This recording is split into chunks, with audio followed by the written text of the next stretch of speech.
ইয়ে আসসালামু আলাইকুম, কেমন আছে সবাই? আজকে দেখেন মুস্তাকিম আসছে, থলের বিড়াল বের হয়েছে বাসা থেকে। আসলে ও বাসা থেকে অনেক কাজ করে তো, আর ব্লগিং টগিংও করতেছে। ওর চ্যালেঞ্জ কিন্তু চলতেছে, আমি কিন্তু আপনাদেরকে ডিসক্রিপশনের মধ্যে লিঙ্ক দিয়ে দেবো। হ্যাঁ, আচ্ছা, আজকে কি ক্যামেরা অন আছে, মাইক্রোফোন আছে, সব ঠিক আছে, কালকের ভুলটা আর হইতেছে না। আচ্ছা, আজকের টপিক হচ্ছে ভ্রমণ নিয়ে, ঠিক আছে? যেহেতু মুস্তাকিম ভ্রমণের একটা পিপাসু ছেলে, হ্যাঁ, ভ্রমণ বিষয়ক তার নেশা, একটা নেশাগ্রস্ত ছেলে, কে বিয়ে করবে তাকে? আচ্ছা, তো আমাদের চরিত্রের মধ্যে একটা পার্থক্য আছে, বুঝছেন? মানে আমি ওর থেকে একদম অপোজিট, কমপ্লিট কন্ট্রাস্ট।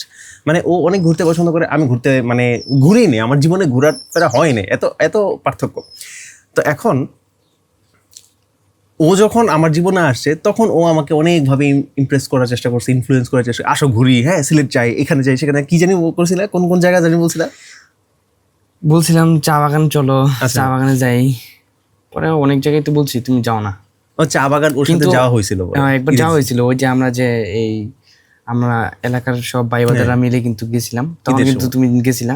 কিন্তু এর আগে কিন্তু আমরা গেছিলাম আর 4-5 বার। আমরা কিন্তু প্রতি বছরে কিন্তু যাই, ভাই বাদার, কাকা, দাদা সবাই একদম মিলে আমরা এই চা বাগান, তারপরে বিভিন্ন জায়গায় ট্যুর দিই প্রতি বছর, প্রতি ঈদে। তো গত বছর আমরা গেছি, তো পরে কিন্তু নাইম বেড়ে নিয়েছিলাম। তো নাইম অনেক এনজয় করছে। এই ঈদে যাওয়া হয় নাই কেন? এই ঈদে কি গেছো কোনো? এই ঈদে যাওয়া হয় না, কারণ এই ঈদে প্ল্যান হয়েছে না। মানে প্ল্যান আমরা এরকম ভাবে করি যে ঈদের আগের দিন প্ল্যান করি, ঈদের দিন যাই। কিন্তু এবার কোনো প্ল্যান করা হয় নাই, যার কারণে এবার কিন্তু যাওয়া হয় নাই। আর এবারে আরেকটা জিনিস ছিল, আমাদের মধ্যে খুব দারুণ কিছু মানুষ ছিল আগের বছর, যারা কিনা এখন বিদেশ চলে গেছে, ঠিক আছে? এরকম কয়েকজন মানুষ ছিল, তো ওনাদের অনুপস্থিতিও আমাদের মধ্যে ওই জোশটা মানে আসে নাই। তো আমি যেটা ছিলাম, আমি যেহেতু ও হচ্ছে ভ্রমণ পিপাসু মানুষ, তো ওর কাছে আমি পরে আসি, ঠিক আছে? আগে আমারটা শুনে নেন। আমি মানে ছোটবেলা থেকে ঘর কোনো থাকার কথাটা আমি আপনাদেরকে বলছিলাম যে আমি খুব বেশি একটা যাই নাই, কিন্তু আমার ভ্রমণটা মূলত শুরু হয়েছিল, আমি যতটুকু জানি, আমার নানুর বাড়ি, মানে আমরা তো গ্রামে থাকি, কিন্তু আমার নানুর যেই মেইন বাসা, আস্তানা, ঠিক আছে, ওনার বাড়ি হচ্ছে ঢাকার মধ্যে। তো ওনাদের ভাই বোন সবাই ঢাকার মধ্যে ছড়াই ছিটা আছে, ফার্ম গেট আছে, তারপর কলা বাগান আছে, তারপর মানে আলাদা আলাদা জায়গার মধ্যে ওনারা থাকে। তো সেই সুবাদে আমার এবং আমার মায়ের অনেক জায়গাতে ঘোরা হয়েছিল ঢাকার মধ্যে, ঠিক আছে? অ্যান্ড আমি রিয়েলি স্যাটিসফাইড যে আমি ঢাকাটা একটু করে হইলেও পরিচিত হইতে পারছি, এবং সেখানে গিয়ে একটুনি ঢাকার ময়লা সুগন্ধগুলো নিতে পারছি এবং ধুলাবালিগুলো নিতে পারছি। তো কি জানি বলতেছিলাম, হ্যাঁ, মানে আমার শহরের আত্মীয় স্বজন, কিন্তু আমি তখন কিন্তু অনেক ভয় পেতাম যে আমি দূরে যেতেছি, কোনো একটা জায়গায় যেতেছি, আমার ঘোরাঘুরি পছন্দও না, মানুষের সাথে মিশতেও পছন্দ না, লাইক মুস্তাকিম যে খুব সুন্দর করে মিশে ফেলে। তো এরপরে একটা জায়গাতে ঘোরা হয়েছিল, শরীয়তপুর। এটা হচ্ছে ক্লাস 10-এর পরে, ওই তাবলিকের মধ্যে, সিল্লার মধ্যে গিয়া। আপনাদের মধ্যে অনেকেই আছে যারা কিনা বা স্কুলটা শেষ করার পরে গিয়ে এই সব জায়গার মধ্যে যায়। তো ওই জায়গার মধ্যে আমার 40 দিন অ্যাকচুয়ালি সবচেয়ে বড় একটা ট্রাভেল হয়েছে বলতে গেলে। ওই জায়গার মধ্যে অনেক কিছু শিখছি, অনেক কিছু দেখছি এবং অনেক কিছু জানছি। দ্য বেস্ট 40 দিন I had ever spend in my life. তারপরে শরীয়তপুরের কথাটা আমি আরও বলবো না, কারণ ওইখানে কিন্তু আমি সাঁতার কাটাও শিখছিলাম, বুঝছেন? তুমি কি সাঁতার কাটতে পারো? আরে সব কিছু পারো, সাঁতার পারি, সাইকেল পারি। এর কি করতেছো পিছনে ব্যাকগ্রাউন্ডের মধ্যে? সাইকেল তো আমিও পারি। আচ্ছা, পরে সাঁতার পারো না তুমি? হ্যাঁ, সাঁতার মাত্র না কইলে আমি দেখো গোল্ড ফিশ মাইন্ড স্ক্রল করতে করতে। আচ্ছা, এরপরে স্কুলের মধ্যে আমি একবার গেছিলাম ওই যে জায়গার মধ্যে কি আছে, ময়নামতি নাকি একটা, কুমিল্লার রসমালাই, কুমিল্লার মধ্যে কি আছে? বৌদ্ধবিহার, তারপরে বৌদ্ধবিহার, হ্যাঁ। আর কি আছে জানি, নামই জানি না, আমরা না ঘুরতে পারি, নাম জানি না। আচ্ছা, তো ওই জায়গার মধ্যে গেছিলাম স্কুলের সাথে একসাথে, ওইখানে অনেক বেশি মজা হয়েছে। আমি একটা জিনিস উপলব্ধি করতে পারছি যে আপনি যদি অনেক মানুষের সাথে একসাথে যান না, তখন মজাটা অনেক বেশি হয়। সোলো ট্রাভেলিংয়ের ডেফিনেটলি মজা আছে। আমি একা একা অনেক জায়গাতে গেছি, অনেক জায়গাতে বলতে আশেপাশে গেছি, ঠিক আছে, আমার বাড়ির আশেপাশে। তো সোলো ট্রাভেলিংয়ের আলাদা একটা মজা আছে, আর গ্রুপ ট্রাভেলিংয়ের আলাদা একটা মজা আছে। কলেজ লাইফের মধ্যে আমার কক্সবাজারে যাওয়ার একটা অপরচুনিটি ছিল, যেটা আমি গ্রহণ করতে পারিনি। ওই জায়গার মধ্যে কলেজের আপনার মানে 600-700 স্টুডেন্ট এবং এতজন টিচার একসাথে গেছিল। আমাদের সবার পছন্দের টিচার রবিউল আলম নবী স্যার, উনি আমাদেরকে বলছিল যে ওই জায়গার মধ্যে এই যে এতগুলা স্টুডেন্ট, এতগুলা টিচার, এক একটা টিচার কিন্তু মানে খুবই দারুণ দারুণ টিচার ছিল। কলেজের টিচাররা কিন্তু মানে আলাদাই একটা লেভেলের হয়। তো ওনাদের ম্যানেজমেন্টে এত কিছু হচ্ছিল ওই জায়গার মধ্যে, এবং ওনারা যে গল্প শোনাইছিল আমি খুবই মানে কষ্ট পাইছিলাম যে আমি কেন যাইতে পারলাম না এখানে। অনেক কারণ ছিল। তোমার জীবনে কি এরকম কিছু আছে যে তুমি অনেক কোনো একটা জায়গাতে যাইতে মানে চাইতেছিলা কিন্তু যাইতে পারো নাই, কষ্ট হয়েছে? কি ছিল ঘটনা যদি বলতা? ছোটবেলা যখন কিনা এই আমি 6-এ পড়তাম, তখন আর কি আমার লাইফে ঘোরাঘুরি শুরু হয়েছে ক্লাস 6-7 থেকে। আচ্ছা, 7 থেকে আসলে আমি এই দূর দূরান্ত যাই, যেমন ঢাকা গেছি, প্রথম গেছিলাম নরসিংদী, সর্বপ্রথম দূরে নরসিংদী, আমার ফুফুবার বাসা নরসিংদী যাইতাম। তো এরপরে যাওয়া হয়েছিল ঢাকা রায়েরবাগ, ওইখানে আমার ফুফু বাসা 2টা, তো ওইখানে যাওয়া হয়েছিল। তো এরপরে আমার যাওয়া হয়েছিল এই ঢাকাতে, ঢাকা এয়ারপোর্ট গেছিলাম আমার মামাকে বিদায় দেওয়ার জন্য। আচ্ছা। তো এরপরে আমার মামার তো বোনের বিয়ে হয়েছিল সিরাজগঞ্জ, তো ওইখানে গেছিলাম অনেক দূরে। এটাও ছিল জীবনের ফার্স্ট একটা দূরের জার্নি। তো আমরা রাত্রে গেছিলাম, তো পরের দিন ভাবছি যে ট্রেনে করে আমরা বাসায় আসবো। ট্রেনেও জার্নিটা ছিল প্রথম, কিন্তু ট্রেনে আর উঠতে পারি নাই, পরবর্তীতে আমরা বাসে করে আবার আসছি। তো এরপরে দূরের জার্নির মধ্যে এই যখন ক্লাস 9-এ উঠছি, তখন আমার বড় ভাই সৌদি থেকে আসছিল। তো উনি আইসা নতুন বিয়ে করছে, তো ওনার সাথে এই কক্সবাজার গেছিলাম আমি, আমার ভাবি, তারপর আমার বড় ভাই মেজ ভাই গেছিল। তো তারপরে কক্সবাজার গেছি। এরপরে গেছিলাম, এরপরে আমার এই সাকিব ভাই, তারপরে সাবির ভাই, আমার ভাই বাদারদের সাথে আমরা টিম মেম্বাররা কিন্তু আবার ট্যুর করছি সীতাকুণ্ড, চট্টগ্রাম। তো ওইখানে গুলিয়াখালী, তারপরে চন্দ্রনাথ পাহাড়, ওইখানে ঘুরছি। আর এরপরে দূরের মধ্যে সিলেট ঘুরছি, সিলেট চা বাগান, জাফলং, সাদা পাথর, এইসব জায়গায় ঘুরলাম। আর এরপরে আমরা কিন্তু এই ওই যে বলছিলাম না যে ঈদের মধ্যে যে আমরা ট্যুর দিতাম ভাইবা দ্বারা, তো ফার্স্ট আমাদের ট্যুরটা শুরু হয়েছিল আমার বড় ভাইরা ওরা শুরু করছে। প্রথমে শুরু হয়েছিল নৌকা ভ্রমণ দিয়া, আমরা কিন্তু নৌকা ভ্রমণ শুরু করছিলাম। তো তারপরে আমরা নৌকা ভ্রমণ আমরা গেছিলাম কুমিল্লা ওয়াই ব্রিজ।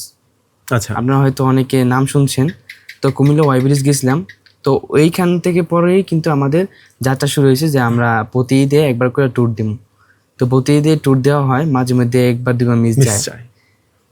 আচ্ছা, তো তোমার এই ট্যুর দেওয়ার মধ্যে তোমার ব্লগিং শুরু হয়েছিল কোন পার্টটা থেকে? আমার ব্লগিং শুরু হয়েছিল ওই যে আমার বড় ভাইয়ের সাথে কক্সবাজার গেছিলাম, ওইখান থেকে শুরু হয়েছে। আচ্ছা আচ্ছা। তো শুরু হওয়ার আগে তো আমি আসলে আমার একটা ফোন আছিল রেডমি, তো ওইটা দিয়ে আমি আসলে শুরু করছিলাম। তো ভাবছি যে প্রথম আমি আসলে শুরু করার দিকটা দেখছি যে আগে নাটক দেখতাম, ওই তৈদা ফ্রিদি, তারপরে তৈদা ফ্রিদি না, হুমায়ুন আহমেদের দারুচিনি দ্বীপ, না তৈদা ফ্রিদি না, তাওসান হাবিব, তাওসান না, তৌসিফ মাহবুব। আচ্ছা, তৌসিফ মাহবুবের নাটক দেখতাম।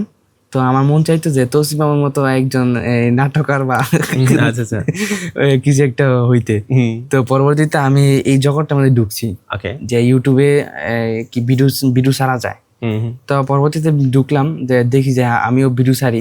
পরে কক্সবাজার তো গেছি, কক্সবাজার ওইখানে যে ভিডিও করলাম, ঘুরলাম। তো ওইখানে ভিডিওটা সর্বপ্রথম ছাড়া হয়েছে। তো এরপরে আস্তে আস্তে কিন্তু ধাপে ধাপে আশেপাশে ঘুরি, আশেপাশে যাই, এখানে সেখানে বন্ধুদের সাথে আড্ডা দিই। তো এইভাবে কিন্তু আমার যাত্রাটা কিন্তু শুরু হয়েছে। আচ্ছা, তোমার শুরুটা কি কোনো প্রস্তুতি ছিল মুস্তাকিম? আমার শুরুর মধ্যে কোনো প্রস্তুতি ছিল না। আমার মানে এই যে বললাম না যে না, যারা কিনা নাটক করে তাদের থেকে আমি ইন্সপিরেশনটা পাইছি যে ভিডিও বানায়, ওরা যেরকম ছাড়তেছে আমিও ছাড়ি, আমিও চেষ্টা করি। পরবর্তীতে জানছি যে ইউটিউবে ভিডিও ছাড়া যায়, আচ্ছা আচ্ছা, আমিও ছাড়তে পারবো। এরপরে আমি ভিডিও ছাড়তেছিলাম আর কি। তো এরপরে পরবর্তীতে আমি কোনো কাটবো না আমি। আচ্ছা, এখানে যেহেতু পরবর্তী বলতে বলতে আমি একটু ভিতরে একটা কথা বলে রাখি, সে প্রস্তুতি ছাড়া কিন্তু শুরু করছে। আমাদের এই ANM টক্সটাও কিন্তু প্রস্তুতি ছাড়াই হয়েছে। তো একটা স্টেটমেন্ট আপনি মনে রাখেন। ইতিহাসের খুব দারুণ দারুণ জিনিস হয়েছে কোনো ধরনের প্রস্তুতি ছাড়া, যেটাকে ইউরেকা মোমেন্টের সাথে আপনি তুলনা করতে পারেন। ওই যে একটা সূত্র আবিষ্কার করে ফেলছিল আর্কিমিডিস বাথরুমে গোসল করতে করতে, বুঝছো? রাজা, তুমি কি গল্পটা শুনছো? রাজা বলছিল যে ওনার একটা মুকুট আছে, এই মুকুটটা আসল নাকি নকল এটা প্রমাণ করতে হবে। এখন কেমনে প্রমাণ করব? যে ওনাকে একটা বার দিছিল, গোল্ডের বার দিছিল, ওই গোল্ডের মধ্যে একটা ওজন ছিল, তো গোল্ডের বারের তো একটা ওজন থাকে, তাই না? এখন মুকুটেরও একটা ওজন থাকে। এখন এটা বের করবো কেমনে যে পুরা স্বর্ণের বারটাই এখানে মুকুটের মধ্যে দিয়ে দিছে, কোনো চুরি টুরি করে নাই। তো হ্যাঁ, ভাবতেছে বাথটাবের মধ্যে মানে গোসল করার জন্য ঢুকছে পরে দেখে যে পানি উপচায় পড়ছে। এখন ওনার মাথার মধ্যে বুদ্ধি আসলো, আচ্ছা আমার তো একটা ওজন আছে, আমি বাথটাবের মধ্যে বসলাম, পানি উপচায় পড়ছে, তো মুকুটটাও তো উপচায় পড়বো। এখন মুকুট যত পানি উপচাইবো, ওই গোল্ড বারও তো ততটুকুই পানি উপচাইবো, তাই না? কারণ তাদের ভর সেম। এই জিনিসটা দিয়া আসলে প্রমাণ করা যায় যে স্বর্ণ কি চুরি করছে কি করছে না। এইটা জানার পরে, এইটা হঠাৎ করে ক্যাপচার করার পরে, হ্যাঁ মানে এনদিন এই তো ল্যাংটা হইয়া দৌড় দিছে সে, রাজপ্রাসাদ ল্যাংটা হইয়া গেছে উনি, বুঝছো? এবং এটা সত্যি হয়েছে, এটাকে বলে ইউরেকা মোমেন্ট। ও বলতে ইউরেকা মানে হইতেছে হুরে আমি পায়ে ফেলছি একটা এরকম আর কি, বুঝছো? তো ইতিহাসের অনেক দারুণ দারুণ জিনিস হয়েছে যেটা কিনা কোনো প্রস্তুতি ছাড়াই হয়েছে, ঠিক আছে? এটার মধ্যে কোনো নেই। আচ্ছা, তো কি জানি বলতে, পরবর্তীতে তো ওর পরবর্তীর কোনো অভাব নেই, কারণ সে অ্যাকচুয়ালি অনেক কিছু করছে, পরবর্তী করতেই থাকবো সে। আর কি করবে বলো? ভুলে গেছি হায় কথা, আমার কথা বলাই ছিল মধ্যে। আচ্ছা, এবার আমি জানি কি করবো, ও তো অনেক কিছু বলছে। আচ্ছা, তো মানে আমাদের ভ্রমণের একটা উদ্দেশ্য, এই যে 11 মিনিট 12 মিনিট হয়ে যেতেছে, এবার আমি একটু সিরিয়াস টপিকে চলে যাই। ভ্রমণের এক একটা মানুষের এক একটা উদ্দেশ্য থাকে। কিছু মানুষ থাকে যে বিভিন্ন কালচারের সাথে মিশতে চায়, বিভিন্ন মানুষ থাকে যারা কিনা খাবার ট্রাই করতে চায়, বিভিন্ন মানুষ থাকে যারা কিনা বিভিন্ন ভাষাভাষীর মানুষ, বিভিন্ন মানে থাকে না, সভ্যতা দেখতে চায়, ইতিহাস দেখতে চায়, এরকম থাকে। আমার একজন শিক্ষক আছে, স্কুলের মধ্যে ছিল, মানে এখনো বেঁচে আছে, আমার খুবই পছন্দের একজন শিক্ষক, জহিরুল ইসলাম স্যার। উনি খুবই ভোজন রসিক একটা মানুষ, এবং উনি মাঝে মধ্যে নাকি বলে যে খাইতে খাইতে মরে যাবো গা, কিন্তু খাইয়া মরবো, বুঝছো? তো এই জিনিসটা হচ্ছে উনি অনেক অনেক কুজিন ট্রাই করতে চায়। ওনার এটা একটা মানে খুবই ভালো লাগার একটা বিষয় যে বিভিন্ন কুজিন ট্রাই করব, খাবো, এনজয় করব। হ্যাঁ, তো ভ্রমণেরও একটা উদ্দেশ্য থাকতে হয়। হ্যাঁ, যদি উদ্দেশ্য না থাকে তাহলে আমার মনে হয় যে ভ্রমণটাকে পরিপূর্ণভাবে এনজয় করা যায় না। এটা আমার ব্যক্তিগত অভিমত। মুস্তাকিম, তোমার কি কোনো উদ্দেশ্য আছে? অবশ্যই। কি আমার উদ্দেশ্য হইতেছে, মেন যে উদ্দেশ্য হইতেছে পুরো বাংলাদেশের 64 জেলা একটা একটা করে জেলা আমি ভ্রমণ করবো। আর এক একটা জেলায় কিসের জন্য বিখ্যাত, কোন খাবারটা, ওই খাবারটা ট্রাই করবো। তারপরে ওই জেলার কি কালচার চলতেছে, ওই জেলার মধ্যে বিখ্যাত কোনো স্থাপত্য, বিখ্যাত কোনো জায়গা আছে কিনা, ওইগুলো এক্সপ্লোর করা। তারপরে হইতেছে আপনার এই নতুন নতুন যেগুলো জিনিস আমি দেখি নাই জীবনে, ওইগুলো আমি দেখবো। নতুন নতুন মানুষের সাথে পরিচয় হব, নতুন নতুন অভিজ্ঞতা হবে। এইটাই হইতেছে আমার মেন উদ্দেশ্য। আর যখন কিনা বাংলাদেশ সফর শেষ হইব, তারপরে কিন্তু আমি বিদেশ সফর করার চেষ্টা করব। Yes, very good, very good. আমারও অ্যাকচুয়ালি 192টা দেশ ঘোরার শখ আছে, এটা আমি আগেও বলছি। মুস্তাকিমের কি আছে? অবশ্যই আছে, যদিও আমাদের কাছে টাকা নাই, কিন্তু যেহেতু স্বপ্ন দেখতেছি, তো সবচেয়ে বড় স্বপ্নটাই দেখবো। স্বপ্ন দেখতে কি কেউ বাধা দিছে? না, স্বপ্ন যেহেতু দেখছি, টাকা আস্তে আস্তে আইসা পড়বে ইনশাল্লাহ, আল্লাহ যদি চায়। বাদ বাকি আপনারা যদি একটু দোয়া টোয়া আমাদেরকে একটু করতেন, দোয়া যদি একটু ছুঁড়া মারতেন আমাদের দিকে একটু মন খুলে। আচ্ছা, তো আমার যেই স্বপ্নটা বা আমার যে লক্ষ্যটা, সেই লক্ষ্যর জন্য ঘোরাঘুরি কি দরকার সেটা হ্যাঁ অবশ্যই দরকার। আমার লক্ষ্য হচ্ছে আমি আমার মৃত্যুর আগে কোটি কোটি মানুষের সাথে আড্ডা দিয়ে তারপরে মরতে চাই। এর আগে আমি আসলে মরতে চাই না। যদি আল্লাহ মৃত্যুর লেখা রাখে, আমার খুব মন খারাপ হবে, আমি খুবই কষ্ট পাবো, কিন্তু আমি এর আগেই অনেক অনেক মানুষের সাথে আড্ডা দিয়ে ফেলতে চাই, ঠিক আছে? এখন আড্ডা অনলাইনেও দেওয়া যায়, অফলাইনেও দেওয়া যায়, সব দিক দিয়েই দেওয়া যায়। কারণ এক একটা মানুষ, আমি মনে করি যে এক একটা মানুষ হচ্ছে এক একটা গল্প, ঠিক আছে? আমি যখন আমার দুলাভাই আছে একটা, ওনাকে যখন বলছিলাম যে আপনি তো এখানে সেখানে যান, উনি বলে যে ওইখানে বিশেষ কিছু নাই। আমি বিশেষ কিছু নাই মানে ওইখানে তো ওই মানুষগুলো তো খুব মজার। হ্যাঁ, ওই জায়গাতে বলে যে স্পেসিফিক কোনো জায়গা বলে নাই, লাইক পুরানো জিনিস ছিল ওই জায়গাতে, ভাঙাচোরা বিভিন্ন জিনিস ছিল, স্থাপত্যের ব্যাপার স্যাপার। উনি বলে যে ওইখানে বিশেষ কিছু নাই দেখার মতো, মানে পুরানো জিনিসপত্র। আমি যে ওইখানে তো মানুষ আছে, সভ্যতা আছে, ওদের সাথে তো আড্ডা মারা যায়। উনি বলে যারা এই মানুষের সাথে আড্ডা মারে, যাদের এই ধরনের শখ, ওরা পাগল, পাগলের ইতিহাস সৃষ্টি করে। আমি হয়তো সৃষ্টি আমি জানি না, আমি খুবই তুচ্ছ একটা মানুষ। মুস্তাকিমের সাথে আমি হয়তো কোনো ইতিহাস সৃষ্টি করেই ফেলতে পারি। আমি কি দিলি, আমি তো ছোট্ট একটা মানুষ, তুচ্ছ একটা মানুষ, আমরা সবাই তুচ্ছ, সমস্ত তুচ্ছ, মানে সমস্ত বিদ্যার মানুষ, বিজ্ঞানের কথা বলবো না, মানে সমস্ত উঁচু পর্যায়ের মানুষ কোনো না কোনো সময় অ্যাকচুয়ালি তুচ্ছই থাকে, আস্তে আস্তে তারা গ্রো করতে থাকে নাকি। তা আমরা বলতে গেলে সঠিক পথে আছি মনে হয়, কারণ শূন্য হচ্ছে সঠিক পথের একদম শুরুয়াতি লেভেল, ঠিক আছে। যেহেতু আমরা শূন্য পর্যন্ত আছি, এর মানে আমরা সঠিক পথেই আছি, ঠিক আছে। এরপর আমরা 1 2 3 4 করে যাবো না। তো আমি এর পর্যন্ত শত শত মানুষের সাথে মেবি আড্ডা দিয়ে ফেলছি। হ্যাঁ, স্কুল কলেজ তো অনেক মানুষের সাথে আড্ডা মারছি, হাজার হবে মেবি। স্কুল কলেজ আর ডিসকর্ডের মধ্যেও আমি আড্ডা মারছি অনেক ইন্টারন্যাশনাল লেভেলে, ঠিক আছে। আর মুস্তাকিমের সাথে তো আমি অনেক মানুষের সাথে মিশি। আর হ্যাঁ, মুস্তাকিম মধ্যে দিয়ে ট্রেন জার্নির একটা কথা বলছে, আমি ট্রেন জার্নি নিয়ে আরেকটা ভিডিও বানাবো। আমার ট্রেন জার্নি নিয়ে একটা দুইটা কয়েকটা আছে, অভিজ্ঞতা আছে। মুস্তাকিম তুমি হয়তো জানো না, ভিডিও তো দেখো না। আমি একটা ছোট্ট একটা সিরিজ তৈরি করার চেষ্টা করতেছি, যেখানে আমি আমার জীবনের প্রথম জিনিসগুলো বলবো। লাইক আমার জীবনে গতকালকে বানাইছি, আমি যখন প্রথম ইন্টারনেট চালানো শুরু করছি বাটন ফোনে, হ্যাঁ, এটা দিয়ে ভিডিও বানাইছি। এরপরে আমি আমার জীবনের প্রথম FM রেডিও শোনা, হ্যাঁ, ভূত FM শোনা, হ্যাঁ, তারপর মুভি দেখা, সিনেমা দেখা, হ্যাঁ, তারপর এই ধরনের জিনিস নিয়ে আমি একটা সিরিজই বানাইতেছি, ঠিক আছে। কারণ টপিক আমি বলছিলাম শেষ হয়ে যাবো কোনো না কোনো সময়, শেষ হয়ে যাইতেছে। তো ইউনো, আচ্ছা তুমি শেষে কি বলবো বলো তো? তো শেষে আর কি বলবো, সবাই আমাদের জন্য দোয়া করবেন যেন আমরা আমাদের লক্ষ্য অনুযায়ী যাইতে পারি, এটাই আশা আকাঙ্ক্ষা। আর কোনো কথা নাই না, আচ্ছা, মানুষ না, এই দোয়া নিয়ে আমি একটা কথা বলি, মানুষ না জাস্ট র্যান্ডমলি বলে যে নানি দোয়া করেন, দাদি দোয়া করেন, আম্মা দোয়া করো, আব্বা দোয়া করো।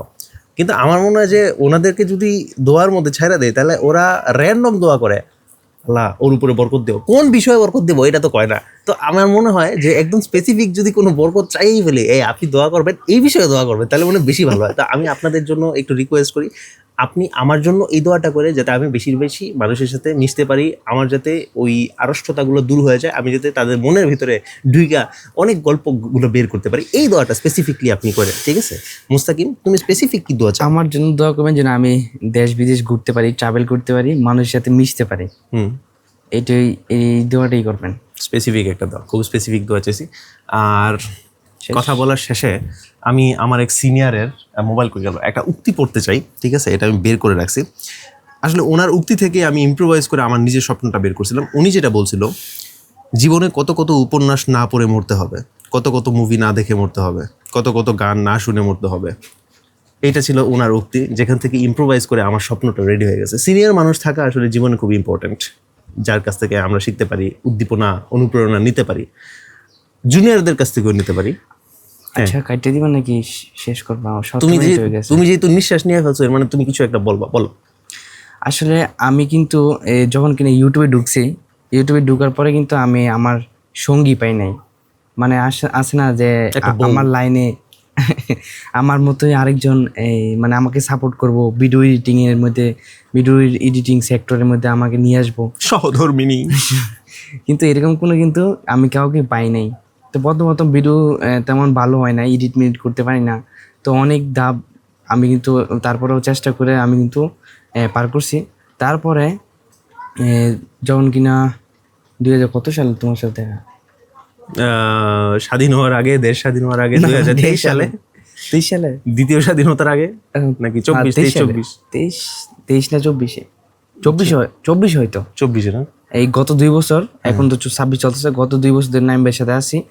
তো 24-এ কিন্তু নাইম ভাইয়ের সাথে প্রথম এই সাক্ষাৎ। এরপরে কিন্তু আস্তে আস্তে আমরা এই এডিটিং সেক্টরে কিন্তু ঢুকছি। আমার কিন্তু এক হিসেবে ভালো হয়েছে, আমাকে অনেক হেল্প করে নাইম ভাই আমার এডিটিং এর মধ্যে, আমার ব্লগিং এর মধ্যে, কিভাবে ইমপ্রুভ করতে হইব, কিভাবে করলে সুন্দর হইব, হ্যাঁ, কোন জিনিসটা কিভাবে করলে একটু ব্যতিক্রমভাবে দেখা যাব, মানুষ কিভাবে সুন্দরভাবে এটাকে উপভোগ করব, ওই সব কিছু কিন্তু নাইম ভাই আমাকে গাইড করে। তো বড় ভাই হিসাবে নাইম ভাই, অপু ভাই, ওনারা কিন্তু আমাকে অনেক হেল্প করে, তাদেরকে অনেক ধন্যবাদ। আসলে ধন্যবাদ দিয়ে আমি কিন্তু শেষ করতে পারবো না।